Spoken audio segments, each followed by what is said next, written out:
The ongoing legal feud between It Ends With Us co-stars Blake Lively and Justin Baldoni is what's trending in true crime this morning, as a brand new behind-the-scenes video may be shedding some light on what went wrong. Baldoni's lawyer released the footage showing the co-stars interacting while filming a slow dance scene in the movie.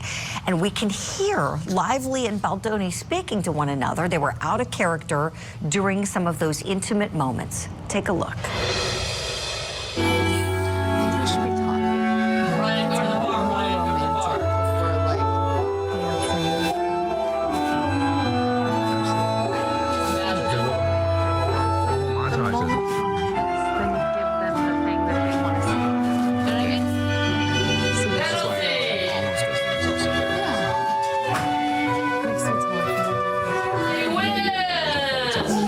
We don't shut up. And Emily and I have we have these moments where staring. You just stare. Literally we've done it for like 5 minutes.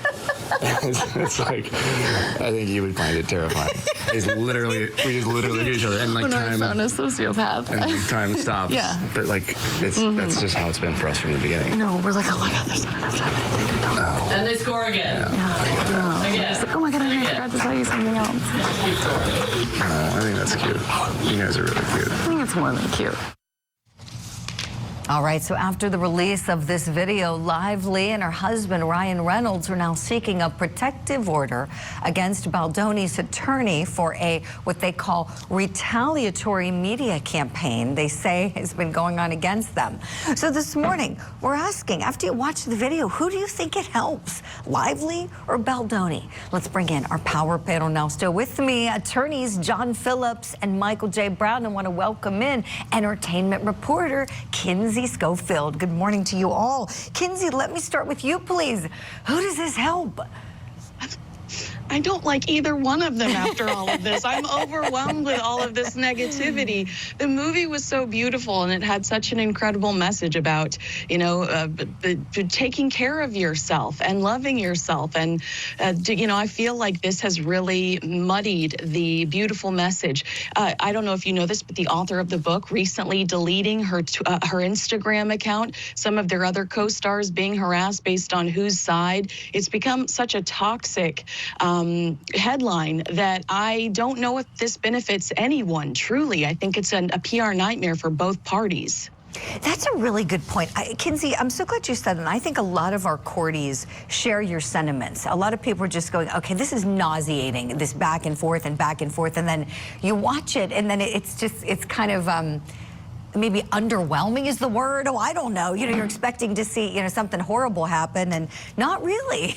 So what do these two need to do? Go have a seat somewhere, separate from one another? John Phillips, let me go to you next. Who do you think the video helps? I agree. It kind of helps and hurts both of them. But the bigger issue, and what Blake Lively's counsel is making, is, look, stop trying it in the media. One thing I've said on TV interviews and in court and meeting with clients is justice is spelled one way, but it's defined many different ways. And I'll ask the client, how's it defined to you? But it's criminal cases, it's civil cases, and it's the court of public opinion.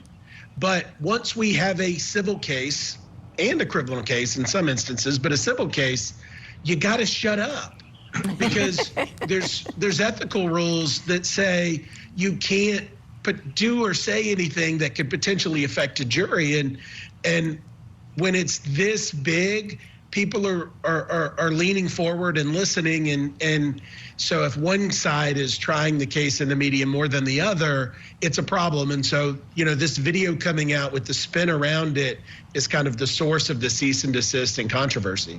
I appreciate that, John. Yeah, great points. Ethically, there are rules that lawyers have to follow. They don't always follow them, but really appreciate that. That's important to keep in mind as this one progresses, and apparently these two sides keep going at each other. Michael J. Brown, last but not least, want to get your thoughts on the video and who you think it helps. Julia, I'm just going to follow up on John's point. It's a great point. Cases are tried in the courtroom. They're not tried in the court of public opinion. And what happens often is the prosecutor and/or in a civil case, the plaintiff's attorney, they file the summons and complaint, they file the criminal charges, the indictment, and then they hold press conferences and they speak to the press and the media about what it is that they're claiming happened. So, you can throw the stone and then they run the other way and they don't want the defense side to defend their client. So it's a fine line. The defense has an absolute right to defend their client, and they're simply trying, in a lot of cases, to level the playing field. But as John indicated, and as you indicated, Julie, yes, there are ethical constraints, and you certainly don't want to cross that line. But at the end of the day, what's most important is to get people in that courtroom who are fair and impartial, are not familiar with the case, and can render a verdict free of all of that media stuff, so to speak. Right. Excellent points from you all. Michael, thank you for that. So we'll leave it here for now. I'm sure we'll be talking about Blake Lively and Justin Baldoni in this feud when we see the next motion drop.